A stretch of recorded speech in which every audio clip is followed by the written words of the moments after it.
There is a man who could not walk.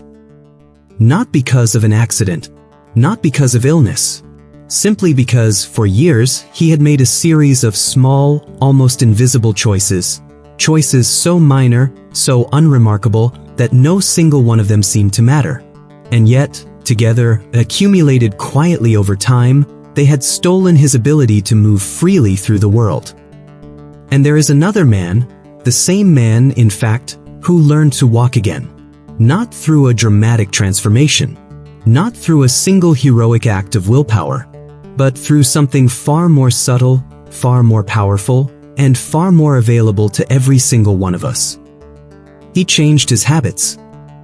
In 2018, a writer named James Clear published a book called Atomic Habits. It was not the first book ever written about habits. It was not the last, but it became something rare, a book that didn't just describe the science of behavior change. It gave ordinary people a precise, practical, and deeply honest framework for transforming their lives, one tiny action at a time. The word atomic carries two meanings. It refers to something incredibly small, an atom, the most fundamental unit of matter.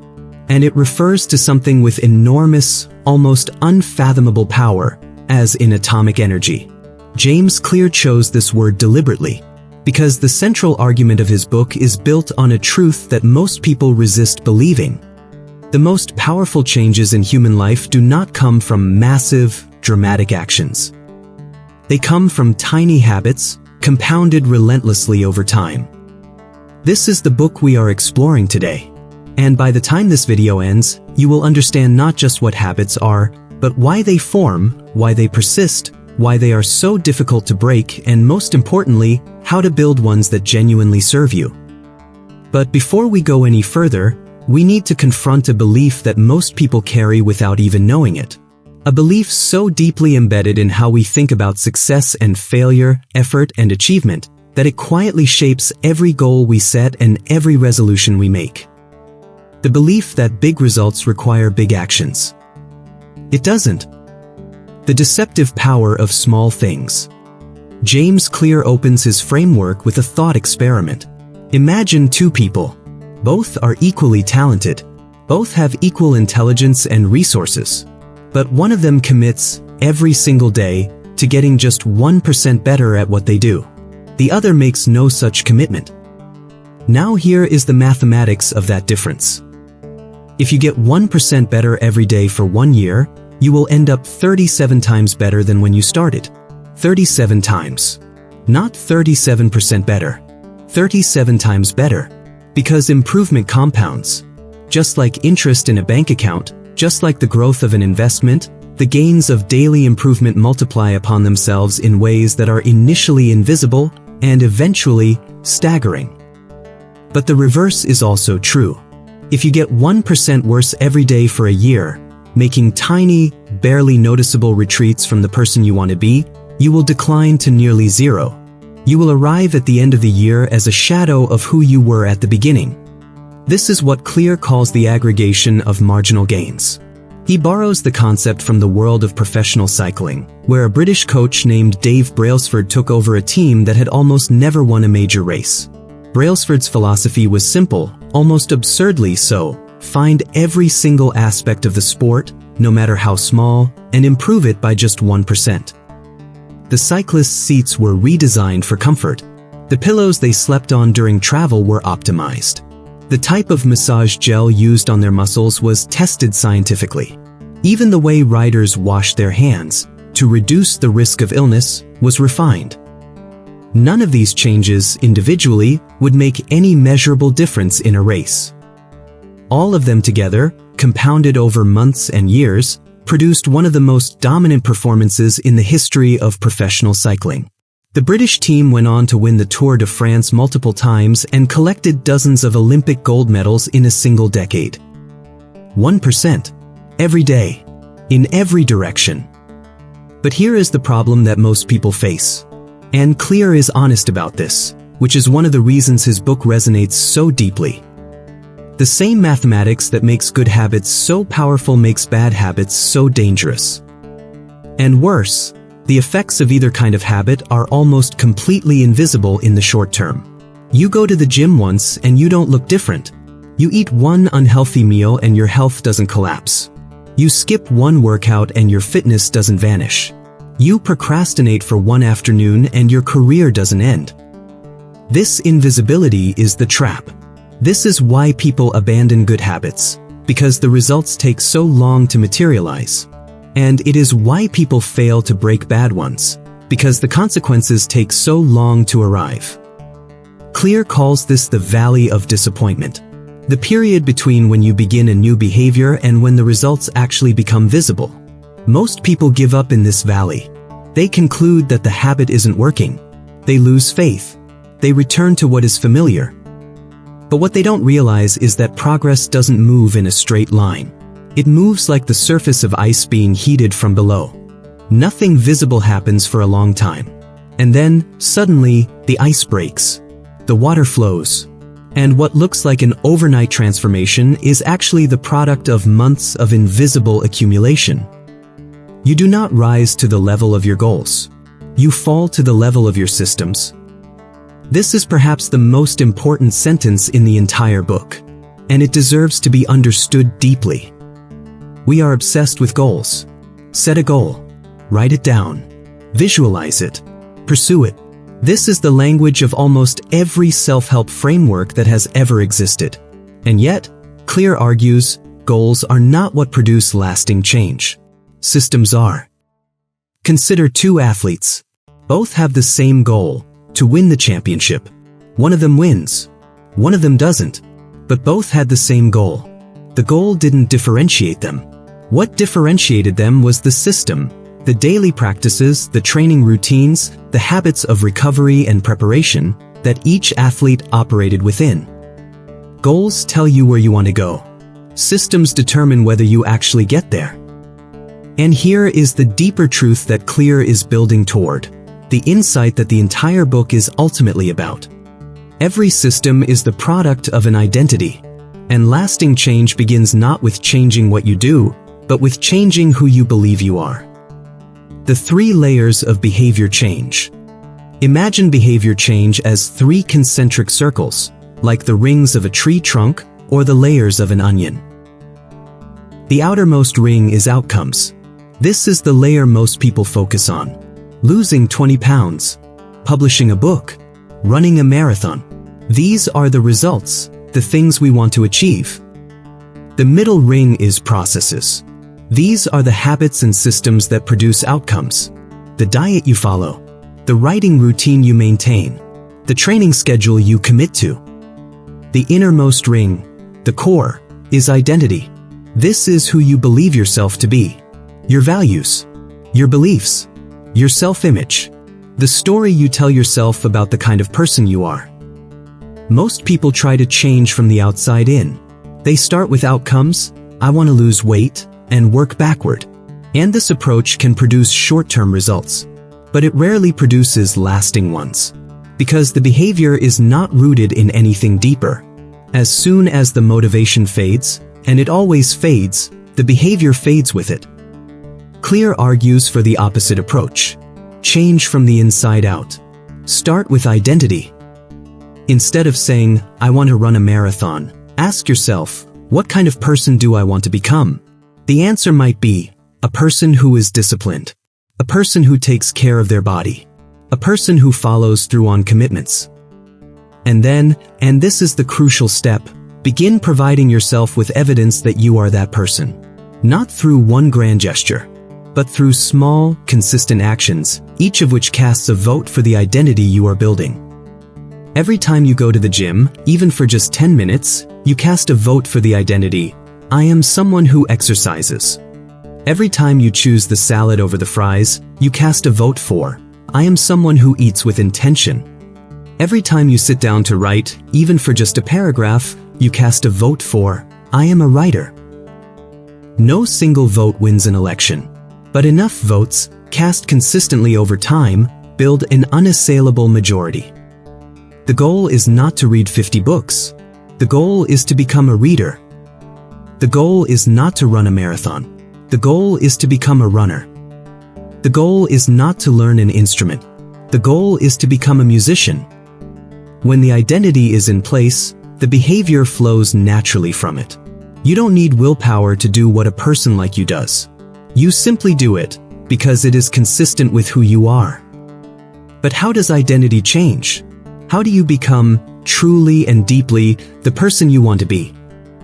Through habits. Through the daily, repeated behaviors that gradually, irreversibly reshape the neural pathways of your brain and the story you tell yourself about your own character. This is the loop that runs through the entire book. Identity shapes habits, and habits, in turn, reinforce identity. The two are inseparable. The two are, in the deepest sense, the same thing. How habits are built, the 4 laws. To change habits effectively, you need to understand how they work at a mechanical level. Not just philosophically, not just motivationally, but structurally, the actual machinery inside the brain that creates and sustains habitual behavior. Every habit, without exception, follows a 4-stage loop. The first stage is the cue. This is a signal, a trigger in your environment or internal state that initiates the habit process. It tells your brain that a reward may be nearby. The smell of coffee, a notification on your phone, the feeling of stress, the sight of your running shoes by the door. The second stage is the craving. This is the motivational force, the desire that the cue ignites. You don't crave the habit itself. You crave the feeling that the habit produces. You don't crave the cigarette. You crave the relief from anxiety. You don't crave scrolling your phone. You crave the stimulation and distraction it provides. The third stage is the response. This is the actual behavior, the habit itself. Whether it occurs depends on how motivated you are and how much friction stands between you and the action. The fourth stage is the reward. This is the satisfying outcome that follows the behavior. Rewards serve 2 purposes. They satisfy the craving that initiated the loop, and they teach the brain, through a process of reinforcement, that this particular cue is worth noticing the next time it appears. Cue, craving, response, reward. These 4 stages repeat over and over, building the neural pathways that eventually make a behavior automatic. Something you do without thinking, without deciding, without effort. Clear organizes his entire framework for building better habits around these 4 stages. He calls them the 4 laws of behavior change, and he gives each law a simple, actionable form.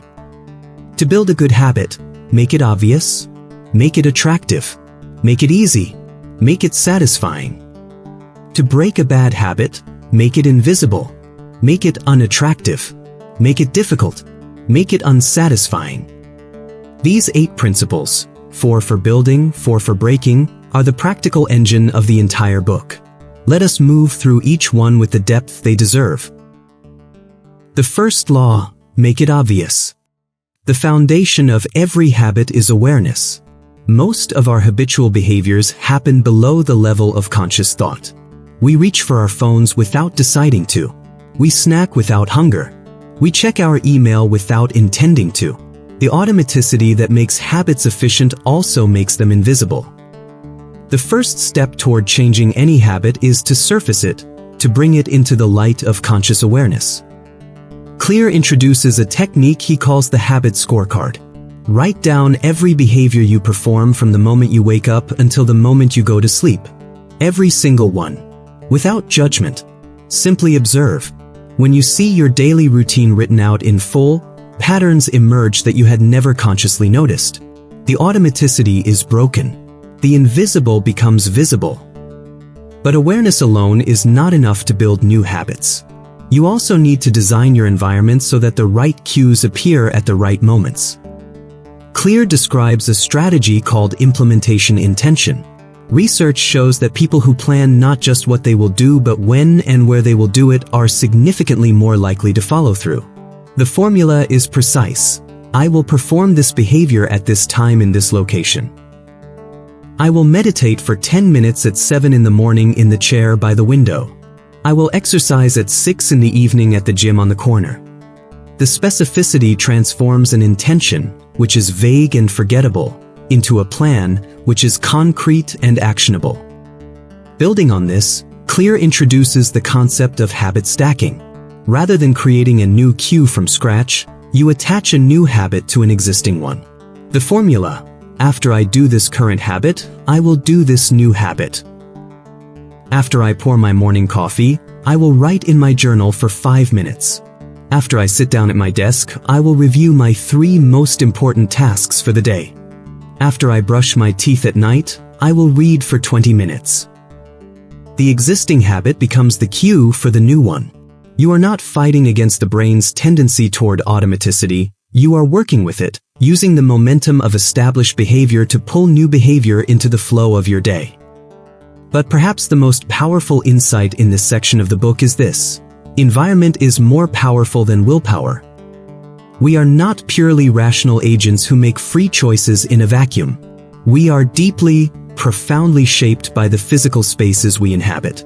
The food that is visible on your counter gets eaten. The book that is left open on your pillow gets read. The running shoes placed by the door get worn. The phone left in the bedroom doesn't get checked in the night. Clear argues that the most effective habit designers don't rely on self-discipline to choose the right behavior. They design their environments so that the right behavior is the default, the path of least resistance. They make the cues for good habits obvious and the cues for bad habits invisible. You do not need to be a different person. You need to live in a different environment. The second law: make it attractive. We do what we find appealing. This is not a character flaw. It is neuroscience. Every desire, every craving, every motivational impulse in the human brain is driven by the release of a single chemical: dopamine. Dopamine is not, as is commonly believed, the chemical of pleasure. It is the chemical of anticipation, of the expectation of reward. In experiments where scientists blocked the dopamine system in rats, the animals stopped pursuing food. They no longer sought rewards. But when food was placed directly in their mouths, they still experienced pleasure. They could feel enjoyment. They had simply lost the motivation to pursue it. This is the crucial distinction. Dopamine drives the wanting, not the having. It is the chemical of desire, and desire is what makes us act. Modern life has learned to exploit this system with terrifying precision. Social media platforms, fast food, gambling, video games, all engineered to trigger dopamine spikes on demand, creating artificial cravings that are almost impossible to resist. This is why bad habits are so powerful. They have been professionally designed to be attractive. So how do you make good habits equally attractive? Clear introduces a strategy called temptation bundling. The idea is elegantly simple. Pair a habit you need to do with a habit you want to do. Link the behavior you find difficult to one you find genuinely pleasurable. Only listen to your favorite podcast while you exercise. Only watch your favorite show while folding laundry. Only allow yourself to browse social media after you have completed your most important work task for the day. The attractive behavior pulls you toward the necessary one. The reward is front-loaded. The craving does the motivational work. But Clear goes deeper than technique. He argues that the culture in which you live is perhaps the single most powerful force shaping what you find attractive, and therefore what habits you develop. We are intensely social creatures. The behaviors of the people around us feel normal, natural, and desirable almost automatically. Whatever the people in your closest social groups do, you are inclined to do. Whatever they approve of, you are inclined to seek. Whatever they find admirable, you are inclined to pursue. This means that one of the highest leverage moves you can make to build better habits is to join groups where the desired behavior is the cultural norm, where it is what everyone does, where it is not remarkable or exceptional, just ordinary. If you want to read more, spend time with readers. If you want to become a serious athlete, train with serious athletes. If you want to build a business, surround yourself with entrepreneurs. The environment of shared identity and social expectation will do more for your habits than any amount of personal motivation. And finally, mindset matters. The story you tell yourself about a habit shapes whether it feels like a burden or an opportunity. I have to exercise carries a very different emotional weight than I get to exercise. I have to prepare for this presentation is experienced very differently than I get to develop this skill. The facts are the same. The behavior is the same. But the framing, the internal narrative, determines how attractive that behavior feels. And how attractive it feels determines how likely you are to actually do it. The third law, make it easy. We live in a culture that worships effort. The more you struggle, the narrative goes, the more you deserve your success. Grinding, hustling, pushing through. These are the virtues we celebrate. James Clear respectfully, firmly, and convincingly disagrees. The most important measure of a habit is not how much effort it requires. It is how consistently it is performed. A habit that is done imperfectly every single day will produce far greater results than a habit done perfectly once a week. Frequency is the mechanism of change, not intensity. And the greatest enemy of frequency is friction. Every obstacle between you and a desired behavior, every extra step, every additional decision, every moment of inconvenience, reduces the probability that the behavior will occur. This is what Clear calls the law of least effort. The human brain, like water, naturally flows along the path of least resistance. When given a choice between two options that deliver similar outcomes, the brain will almost always choose the easier one. This is not laziness. It is efficiency. It is the brain conserving the finite resource of attention and energy for the challenges that require them most. The practical implication is powerful. Design your environment so that good behaviors require as little effort as possible, and bad behaviors require as much effort as possible. Want to eat healthier? Cut the vegetables on Sunday evening and store them at eye level in the refrigerator. The healthy choice becomes the effortless choice. Want to exercise in the morning? Lay out your gym clothes the night before. Sleep in them if necessary. Remove every obstacle from the path between waking up and working out. Want to stop watching television for hours each night? Unplug the television after every use. Put the remote control in a drawer in another room. Add a single step between you and the behavior, and watch the behavior decline sharply. Clear introduces a concept he calls environment design, the deliberate shaping of your physical space to make good habits the default path and bad habits the path of resistance. The most disciplined people, he argues, are not the ones with the greatest willpower. They are the ones who have arranged their lives so that they rarely need to rely on willpower at all. But the most radical idea in this section, the one that most powerfully challenges conventional wisdom about motivation and discipline, is what Clear calls the 2-minute rule. When you begin building a new habit, scale it down until it takes 2 minutes or less to perform. That is all. Not 20 minutes. Not 5. Read before bed becomes read 1 page before bed. Exercise every morning becomes put on my workout clothes every morning. Study Spanish becomes open my language app and do 1 exercise. This sounds almost insultingly small, but that is exactly the point. The 2-minute version of a habit is not the goal. It is the gateway. It is the entry point into the behavior, the moment where the ritual begins, where the identity vote is cast, where the neural pathway receives another reinforcing signal. You cannot run a marathon without first taking a step. You cannot write a book without first writing a sentence. You cannot build a habit without first performing the behavior, even in its smallest, most imperfect, most abbreviated form. Start with something so small that there is no excuse not to begin. Because beginning is everything. The hardest part of any habit, the part that demands the most psychological energy, is the initiation. Once you have begun, momentum takes over. The body that is in motion tends to stay in motion. 2 minutes becomes 5. 5 becomes 20. 20 becomes an hour. And an hour, repeated every day for a year, becomes a transformation. There is also a deeper principle at work here. Clear distinguishes between being in motion and taking action. Being in motion looks like progress but produces no result. Reading about diets without changing what you eat. planning a business without launching it, researching fitness routines without ever going to the gym. Action is what actually produces change, and the 2-minute rule forces action, however small, over the comfortable illusion of preparation. The fourth law, make it satisfying. The first 3 laws increase the likelihood that you will perform a behavior. The fourth law determines whether you will repeat it. The human brain learns through a simple, ancient principle. Behaviors that are immediately rewarded tend to be repeated.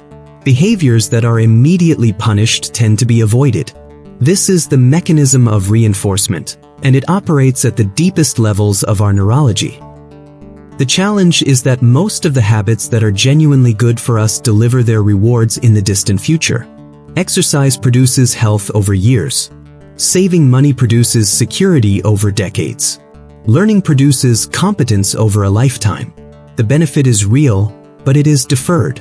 And a deferred reward competes poorly against the immediate pleasures of inertia, comfort, and familiar routine. This is what Clear calls the cardinal rule of behavior change. What is immediately rewarded is repeated, and what is immediately punished is avoided. To make good habits stick, you need to find ways to make them immediately satisfying before the long-term rewards arrive. One of the most powerful tools for this is what Clear calls the habit tracker. The simple act of tracking a habit, marking an X on a calendar, checking a box in an app, adding a paper clip to a jar, provides an immediate, visible, satisfying signal of progress. You feel the win as soon as the behavior is completed. This creates what Clear calls the paper clip strategy. A financial advisor he describes would begin each morning with 120 paper clips in one container. Every time he made a sales call, he moved one paper clip to another container. His goal was to empty the first container every day. The visual progress, the sight of the clips accumulating, was immediately satisfying, providing a concrete reward in the absence of the sale itself. But Clear offers one crucial warning about habit tracking. Never miss twice. Missing a habit once is an accident. Missing it twice is the beginning of a new habit, the habit of not doing it. The goal is not perfection. Perfection is impossible and the pursuit of it is dangerous. But consistency, the commitment to returning to the habit as quickly as possible after any lapse, is everything. He also introduces the concept of a habit contract, a formal agreement made with yourself and ideally witnessed by someone else that attaches an immediate social consequence to breaking a habit. If you fail to complete your habit, you owe your friend $20. You must post a public admission of failure on social media. You must donate to a cause you actively oppose. The social stakes, the prospect of embarrassment, of judgment, of losing standing in the eyes of someone whose opinion matters, are among the most powerful motivators available to the human mind. Clear uses this insight to create accountability structures that give the future consequences of bad habits a present emotional weight. Pain now, pleasure later. The formula for long-term change is simply the reversal of the formula for short-term pleasure. The role of talent, genes, personality, and the right habits. There is a question that haunts every conversation about self-improvement. A question that feels uncomfortable to ask, but that honest engagement requires. Does it matter who you are? Do your genes, your personality, your natural aptitudes and limitations, do these things determine what you can and cannot become? Clear's answer is nuanced and more honest than most self-help books are willing to be. Genetics matter. The research is unambiguous. Certain traits, including those that predict success in particular domains, are substantially heritable. Your personality, your baseline levels of conscientiousness and openness, your neurological sensitivity to reward and punishment, these are shaped, in significant part, by the genes you were born with. But, and this is the crucial qualification, genes do not determine your destiny. They determine the terrain. Clear introduces the concept of a spectrum of habits. Not every habit is equally suited to every person. The habits that come naturally to you, that produce satisfaction and flow rather than grinding resistance, are more likely to persist. The habits that align with your natural personality and strengths are the ones that compound most powerfully over time. This is why the question, "What should I do?" is less useful than the question, "What can I do that feels natural to me?" The goal is not to find the objectively best habits. It is to find the habits that are objectively best for you. Clear suggests a series of exploratory questions. What feels like fun to me that looks like work to others? What am I willing to do even when I am tired, distracted, or unmotivated? Where do I seem to learn faster than the people around me? What activities make me lose track of time? The intersection of these answers points toward what he calls your personal zone of genius, the domain where your natural tendencies and your cultivated habits align most powerfully. And then there is the concept of the Goldilocks rule. Human beings experience maximum motivation when working on tasks that are at the edge of their current abilities. Not too easy, which produces boredom. Not too hard, which produces anxiety and discouragement. But just right, challenging enough to require full engagement, achievable enough to produce progress. This is why the world's best performers maintain habits that continuously stretch them, that gradually escalate in difficulty as their abilities develop. They stay in the zone where full engagement is required, where boredom cannot take hold, where every session produces some measurable growth. But even within this zone, even when a habit is perfectly calibrated and deeply aligned with your natural strengths, there will be days when it feels difficult. Days when motivation has evaporated. Days when every fiber of your being would prefer to do anything other than the thing you have committed to doing. This is the moment that separates those who build lasting habits from those who do not.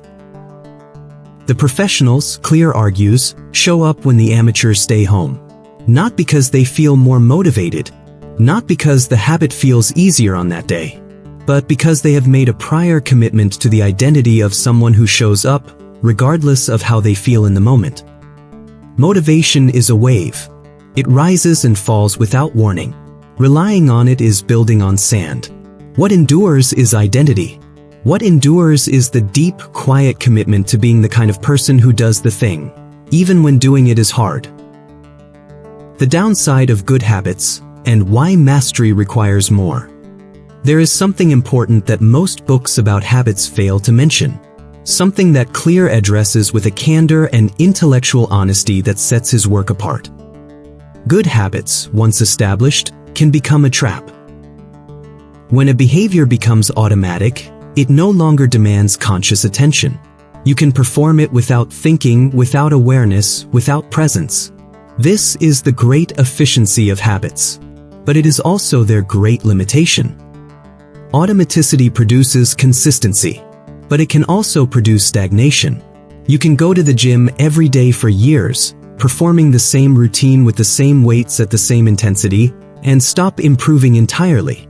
You can practice the piano daily and never progress beyond your current level, because habit has replaced deliberate attention. Clear argues that true mastery, the kind of excellence that separates the merely competent from the genuinely extraordinary, requires the combination of two things: the automaticity of deeply ingrained habits, and the focused, deliberate attention of conscious reflection. He introduces the concept of reflection and review as a practice, a regular, scheduled examination of your habits, your progress, your systems, and your identity. Not just doing the habits, but periodically stepping back and asking, are these habits still serving me? Am I growing within them or just going through the motions? What needs to change? Clear himself maintains an annual review, a structured reflection on the year that has passed, the person he has become, and the direction he wants to move in next. He examines what went well and what did not. He identifies the habits that should be maintained, the ones that should be modified, and the ones that should be abandoned entirely.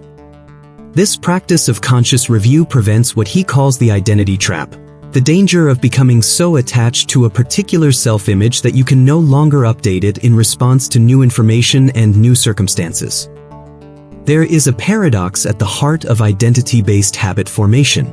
The same mechanism that makes identity so powerful as a motivator, the deep psychological need to act consistently with who we believe ourselves to be, can become a rigid, inflexible prison if we hold our identities too tightly. The athlete who cannot accept that their body has changed, the executive who cannot adapt their leadership style, the parent who cannot see their child as an adult. These are the casualties of identity that has calcified into rigidity. The solution is to hold identity lightly, to define yourself not by specific behaviors or specific roles, but by underlying values and qualities.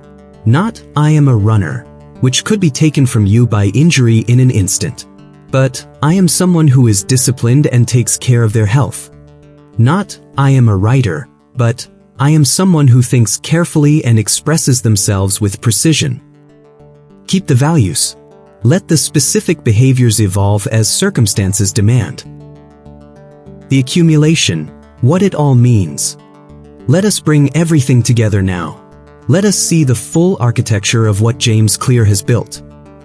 At the foundation, the mathematics of marginal improvement. 1% better every day. The compound interest of personal development. Invisible in the short term, staggering in the long run. On that foundation, the understanding that outcomes are not the goal. Systems are. And systems are the expression of identity. The deep, daily practice of becoming the person you have chosen to be. And supporting that, the 4 laws. Make good habits obvious, attractive, easy, and satisfying. Make bad habits invisible, unattractive, difficult, and unsatisfying. These are not motivational slogans. They are engineering principles, practical, tested, and effective tools for reshaping the automatic behaviors that constitute the fabric of your daily life. But beneath all of it, beneath the strategies and the frameworks and the research, is something simpler, something older, something that every wise tradition in human history has understood in one form or another. We are what we repeatedly do. These words are often attributed to Aristotle, though the precise formulation belongs to a 20th century scholar summarizing his ideas. But the insight is ancient, and it has never been more urgently relevant than it is today. We live in a world of infinite distraction and infinite option.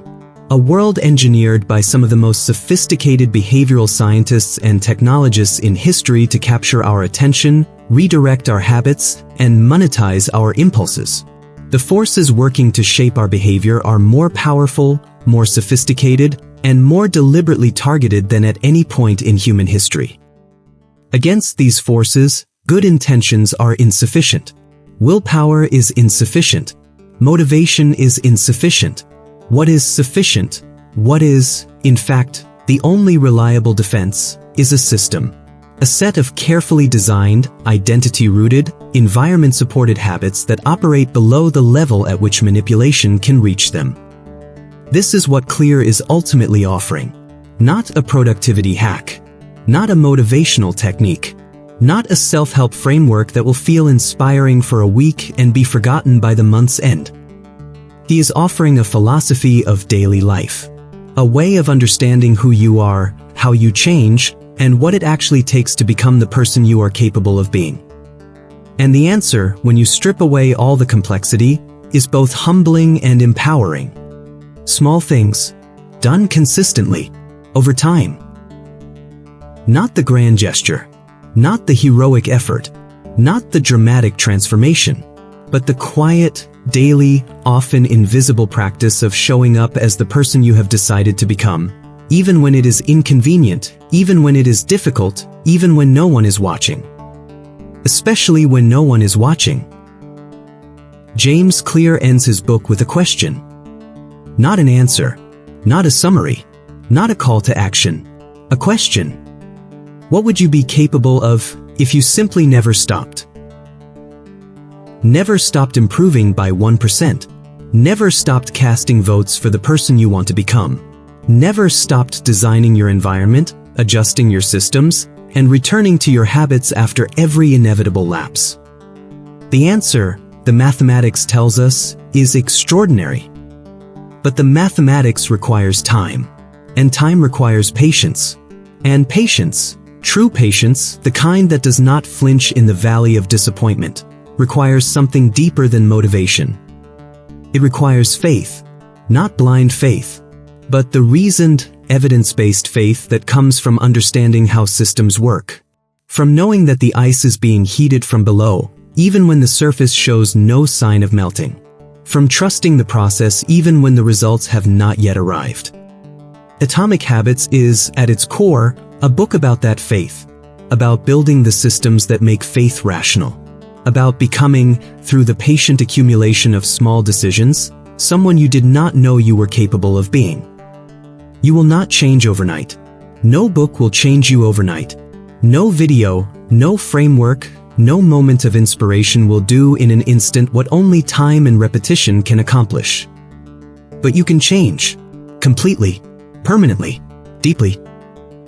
Not by becoming a different person, but by deciding, quietly, firmly, today, to begin acting like the person you have always had the potential to be. One small habit. 1% better. One day at a time. If this summary gave you something to carry with you, subscribe, share it with one person who needs to hear it, and leave a comment with the single habit you are going to start this week. Because the life you want is not somewhere in the future, waiting for you to become ready. It is being built right now, in this moment, by the choices you make today. Until next time.